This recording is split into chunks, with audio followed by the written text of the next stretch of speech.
우리 몸의 숨은 지휘자 호르몬. 눈에 보이진 않지만 구석구석을 돌며 혈당, 감정, 운동 능력까지 조절합니다. 문제는 나이가 들수록 호르몬 분비가 줄어 전신 건강도 무너지기 쉽다는 것. 피곤하고 기운 없는 증상에 그치지 않고 당뇨와 고지혈증 같은 만성 질환을 부르기도 하는데요. 오늘 이 시간 성균관대의대 가정의학과 강재헌 교수, 연세대의대 내분비내과 안철우 교수, 중앙대의대 재활의학과 김돈규 교수와 함께 호르몬의 힘과 균형을 지키는 생활습관까지 낱낱이 풀어봅니다.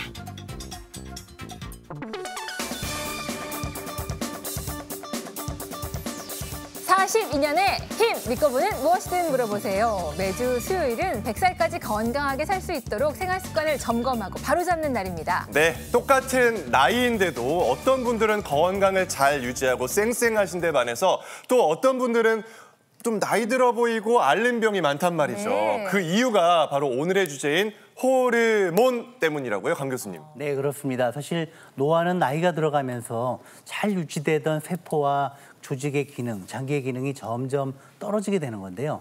그 이유가 뭘까요? 바로 내분비계의 호르몬의 변화 때문입니다. 내분비계 호르몬 변화 때문에 장기와 또 이런 그 세포의 기능이 점점점 떨어져서 노화가 진행이 되고 그 때문에 생식 기능 그리고 생존 가능성까지 점점 떨어지는 것이 바로 노화입니다. 네, 호르몬 하면은 제일 먼저 떠오르는 게 전 성호르몬이거든요. 네. 남성 호르몬, 여성 호르몬. 예. 제가 정확히 알고 있습니다. 네. 여성 호르몬은 에스트로겐, 맞아요. 남성 호르몬은 테스토스테론. 오. 그래서 요즘에 주변에 보면은 테스토스테론이 많은 남자, 여자를 가리켜서 네. 테토남, 테토녀 이런 식으로 부르거든요. 그러더라고요. 맞아. 그래서 네. 저는 이제 여러분 안녕하세요. 테토남입니다. 아이, 애견남 아니고. 내가 보니까 네. 이렇게 이재성 아나운서는 굉장히 다정하고 뭔가가 섬세해 보이잖아요. 누가 봐도 애견남. 아이, 애견남. 그리고 이제 테토남. 저는 누가 테토. 봐도 조금 씩씩해 보이나요? 스스로 그냥 태도녀라고 그렇게 정의하고 싶은데 네. 근데 궁금한 거 우리 교수님 아니야. 일단 우리 박주아 아나운서는 성향이 어떻게 되실까요? 그러니까요. 저는 뭘까요? 저는 애견녀일까요? 그러니까 테토녀일까요? 그러니까 남성 호르몬이 좀 많아 보이는 여자일까요? 여성 호르몬이 많아 정확히 보이는 알고 있습니다. 여자일까요? 네. 에토녀입니다. 에토녀. 애토녀 성격. 애견과 테토가 좀 약간 섞여 있어요. 네. 맞아. 제 안에 제가 너무 네, 많은 때에 따라서 왔다 갔다 다중이? 다중이었나요? 죄송합니다. 강 교수님은 저 네. 뭘로 보이세요? 저는 애견녀로 보이는데요. 예, 근데 모르겠습니다. 제가 근데 지금 또 듣고 보니까 후배 아나운서 보는 시각도 중요할 것 같기도 하고. 네. 그럼 우리 교수님들은 섞인 성향이 걸로? 네. 어떠신지 궁금하거든요. 어떠실 것 같으세요? 네, 뭐 저야 이제 네. 뭐 어딜 보나 네. 말을 더듬으세요? 네. 상남자, 맞아. 테토남, 태도남 같아요. 테토남을 꿈꾸는 애견남입니다. 어딜 보나 상남자. 내분비 하시니까 그 섬세하신 네. 부분이 있을 그쵸. 것 같은데 요즘 이 젊은 세대들이 이런 거에 관심이 많은가 봐요. 여성 호르몬, 남성 호르몬. 예, 요즘 저희 한 3달 됐다고 하더라고요. 애견 네. 뭐 남 테토니어 이런 게요. 근데 네, 네. 이제 테스토스테론이 많은 여자들이 대개는 뭐 결단력도 있고 뭐 주도하고 이래서 이제 테토니어라고 얘기를 하고 네. 또 에스트로겐이 많은 남자들은 뭐 감정적이고 또 눈물이 많고 그래서 뭐 예를 들면 애견남이라고 하는데 굉장히 이제 호르몬을 그동안 얘기했던 저로서는 재밌고 신기한 일이지만 네. 조금 어떻게 보면은 이 호르몬이라는 게 각각 또 틀릴 수가 있고요. 뭐 테토니어일 수도 있고 또 애견녀일 수도 있고 상대적일 수가 있기 때문에 조금 이제 확실치는 않은 그런 단어라고 할 수 있겠습니다. 확실하지가 않구나. 네. 그렇다면 제가 봤을 때 이제 저희 바로 옆에 계신 강 교수님 같은 경우는 좀 다정하고 섬세하시거든요. 제가 봤을 때 뭐 애견남이신 것 같죠? 예, 저도 테토남을 꿈꾸는 애견남이라고 말할 수 있겠고요. 느껴져요. 실제로 그 환자분들 진료하다 보면은 뭐 외양의 호르몬의 변화 이런 거는 저희가 모니터를 해야 되지만 방금 말씀드린 그런 것은 어떻게 보면 태도라든지 성격하고 관련이 있으니까 의학적으로 너무 크게 받아들일 필요는 없지 않을까 생각합니다. 의학적으로 크게 받아들이진 않아도 네. 된다. 그냥 재미로 그냥 하면 된다는 얘기인가 봐요. 네. 오늘 우리 교수님들 이렇게 보면은 왠지 태도남에 가까우신 것 같은데 특히 우리 김동규 그 교수님? 김동규 교수님이 네. 조금 왜냐면 그래도. 운동을 하시니까 네. 퇴근함에 가까우실 것 같거든요. 재활의학과 네, 하시고. 김동규 교수님이시니까 네. 제가 요즘 남성 호르몬이 점점 늘어나고 있는 것 같거든요. 근데 요것도 하나의 노화의 시작일까요? 남성 호르몬이 늘어난다고요? 아, 주인공이? 왜냐면 저도 모르게 자꾸 막 이렇게 상을 얻고 싶고 옛날보다 기질이. 약간 조금 다혈질로 변하는 것 같더라고요. 네. 네, 우선 저 테토남으로 봐주셔서 정말 감사합니다. 오. 네. 진짜요? 예, 저도 한때는 테토남이었던 것 같은데요. 점점 나이가 들면서 좀 다정해지고 부드러워지고 섬세하는 애견나무로 자꾸 바뀌는 것 같아서 그렇죠. 네, 그런 변화가 있는 것 같습니다. 흔히 남자분들 같은 경우는 나이가 들면서 조금 더 여성스러워지고 여성분들 같은 경우는 좀 더 씩씩해지는 그런 변화가 주변에서 많이 보실 수가 있거든요. 네네. 이러한 것들 중에서 혹시 좀 잘못 알려진 게 남자는 여성 호르몬이 늘어나서 또 여성분들은 남성 호르몬이 늘어나서 그렇게 변화한다고 잘못 알고 계신 경우가 많습니다. 네. 그러니까 호르몬은 나이가 들면서 오히려 특히 성호르몬은 감소를 하게 되는데요. 그러니까 상대적으로 남성 호르몬이 줄어서 그렇게 변하는 거고 또 여성분들 같은 경우는 상대적으로 여성 호르몬이 급격하게 줄면서 그런 변화가 나타나는 거라고 이해를 해주시면 될 것 같습니다. 그래서 나이가 들면서 오히려 그런 부분들이 상대적으로 반대쪽이 좀 강하게 느껴져서 그런 현상이 있을 수가 있는데요. 특히 이제 호르몬 같은 경우는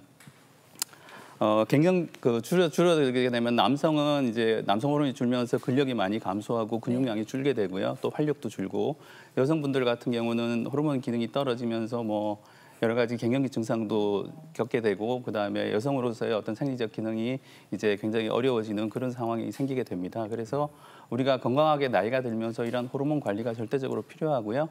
오늘 여러 가지 호르몬에 대한 정보를 잘 숙지하셨다가 관리해 주시면 건강한 노년 생활에 굉장히 도움이 될 것 같습니다. 네, 그러니까 궁금한 게 교수님, 아까 상대적으로 호르몬이 낮아져서 그렇다고 하시는데 제가 여자잖아요. 나이 드니까 여성 호르몬이 줄고 있잖아요. 네. 하지만 제 몸에 또 남성 호르몬이 조금은 나오고 있었다는 뜻으로 해석이 되는 거예요? 그렇죠. 왜냐하면 여성도 남성 호르몬이 나오고 있고요. 남성도 여성 호르몬이 나오고 있습니다. 그래서 이 여성에서의 남성 호르몬, 남성에서의 여성 호르몬이 중요한 역할을 하게 되는 거죠. 근데 이제 제가 가지고 있는 작은 남성 호르몬이 있었는데 여성 호르몬이 막 줄어드니까 이게 비율이 바뀌어서 제가 네. 자꾸 이렇게 남자처럼 씩씩해지고 요즘 그러나 봐요. 형이라고 부를게요. 형님인가요, 제 형님? 밑으로 들어오시는 건가요? 네. 아니 그러면 이제 나이 들수록 여성은 여성 호르몬을 좀 늘리고 네. 남성은 남성 호르몬을 늘리고 이러면 노화를 좀 늦출 수 있다는 말씀이신가요? 그렇지 않습니다. 왜냐하면 지금 말씀하신 질문들을 많이 하는데 여성 호르몬이 많이 늘어났다고 치면 거기에는 뭐 유방암이라든지 자궁 내막증 같은 것들이 생기고요. 또 여성 호르몬이 떨어지게 되면 뭐 우울증이라든지 안면 홍조라든지 갱년기 증상, 골다공증 같은 게 생기겠죠. 또 남성 호르몬이 또 무조건 많이 늘어나면 전립선에 문제가 생기고 또 남성 호르몬이 또 무조건 많이 생기면 어떤 문제가 생기냐면 탈모도 생길 수가 있고 공격성이 강해져요. 또 남성 호르몬이 또 이제 떨어지게 되면 반대로 근력이 떨어지고 뭐 성욕도 떨어지고 성기능에 문제가 생기고요. 근육도 떨어지고 또 지방이 많이 생깁니다. 그래서 결국 중요한 거는요. 과유불급, 결국 균형이 중요하다는 건데요. 네. 이런 균형을 갖다가 잘 우리가 유지하려면 결국은 호르몬이 과도해도 안 되고 적어도 안 되고 여러 가지 이제 호르몬이라는 걸 스스로 분별할 수 있기 때문에 자기 관리를 잘 하는 게 중요하다고 생각합니다. 네. 그러면 지금 내 몸속에 호르몬 균형이 깨졌는지 잘 유지되고 있는지 알아봐야 할 것 같은데 혹시 방법이 있나요? 예, 가장 간단히 알아볼 수 있는 방법이 갑자기 뱃살이 나오는 겁니다. 배가. 나왔는데. 사실은 그러세요. 네, 갑자기 나왔을 때. 예, 왜냐하면 호르몬 불균형이 있게 되면 몸에서는 비상사태로 받아들이게 되거든요. 그래서 체지방을 최대한 빨리 축적을 해놓으려고 합니다. 근데 제일 많이 축적되는 부위가 이 배 부위가 되거든요. 예, 그래서 호르몬 불균형의 신호라고 말할 수가 있고 또 거꾸로 내장 지방이 많아지게 되면은 또 체내에 호르몬 불균형이 2차적으로 또 오게 되기 때문에 상호작용을 하게 됩니다. 그래서 어느 날 갑자기 배가 많이 나왔다. 그럼 혹시 내가 호르몬 불균형이 생긴 게 아닌가 의심해 볼 필요가 있겠습니다. 그러니까 만성 뱃살이면 비만이겠지만 네. 갑자기 뱃살이 늘어나면 호르몬 불균형일 수도 있다. 그렇죠. 그 밖에 어떤 증상들을 또 의심해 볼 수 있을까요, 교수님? 예, 그래서 증상으로 우리가 호르몬의 불균형을 알아볼 수 있는 방법들이 있는데요. 네. 6가지 증상을 제가 말씀을 드릴게요. 네. 그래서 한번 세어보시면 네. 내가 어디에 해당되는지 보시면 좋을 것 같은데요. 예를 들면 첫 번째, 땀이 비 오듯 흐른다. 두 번째, 밤에 잠을 못 잔다. 세 번째, 얼굴에 열감이 느껴지고요. 네 번째, 얼굴과 온몸이 잘 붓고. 다섯 번째, 늘 피곤하고 쉬어도 또 피로가 가시지 않고요. 여섯 번째는 식욕 등 감정 조절이 어렵고 우울하다. 몇 가지 정도 해당되십니까? 지금 6개 중에서 저는 좀 피곤하다, 뭐 요거 하나, 요거 하나 정도 해당되는 것 네. 같아요. 한 가지. 저는 네. 보니까 땀이 저렇게 흐를 때가 있거든요. 네. 그리고 잠을 자다가 깰 때가 있고, 그리고 잘 부을 때가 있고, 피곤해요. 그래서 한 4개 정도가 해당되는 것 같아요. 박주환은 아, 저는 하나 두 개. 네. 네, 두 개예요, 진짜로. 근데 이게 제가 원래 3개였거든요. 네. 네. 무엇이든 물어보세요. 방송 시간 8시 10분에서 네. 10시 1TV로 옮겼잖아요. 네네. 잠을 좀 요즘 자요. 그래서 2개로 줄었어요. 3개에서 세 2개로. 개에서 젊어지고 있는 건가요? 예, 그래서 네. 지금 보면 2개 정도 되시는 분들은 네. 지금 이제 호르몬의 균열이 생긴 겁니다. 금이 가기 시작하는 거고요. 저는 완전히 4개 정도 이상 되시는 분들은 내분비내과 진료, 호르몬 관리를 받으셔야 됩니다. 그렇구나. 가도록 하겠습니다. 그러니까 2개 이상이신 분들, 네. 그리고 이제 4개, 뭐 6개 이하이신 분들, 걱정하시는 분들 계실 것 같은데요. 두 개라고 좀 자랑했잖아요. 네, 2개도 지금 균열이 생기고 있다. 예, 균열이 생기고 말씀해 주셨어요. 네. 그렇다면 이럴 때 어떻게 치료를 하면 좋은 건지도 궁금합니다. 네. 뭐 증상이 좀 심하게 나타나고 그다음에 여러 분야에서 나타나면 가정의학과나 내분비내과 진료를 받아서 체계적으로 관리를 하는 것이 필요하고요. 네.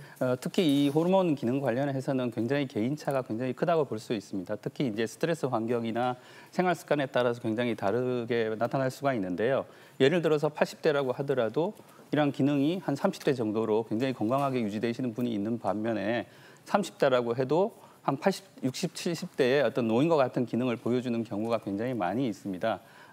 그래서 체계적으로 관리하는 것이 굉장히 중요하고요. 특히 오늘 3가지 정도의 생활 습관에 대해서 중요하게 제가 강조를 드리면 첫 번째는 호르몬의 재료가 되는 건강한 생활 습관, 영양 섭취가 되게 중요하고요. 또 호르몬의 분비를 자극할 수 있는 운동, 그리고 호르몬이 만들어지는 시간을 충분히 줄 수 있는 충분한 휴식과 수면 관리가 이 호르몬 관리의 핵심이라고 할 수가 있습니다. 이 3가지를 잘 관리하시면 건강한 호르몬 기능을 유지할 수 있을 것으로 생각이 됩니다. 네.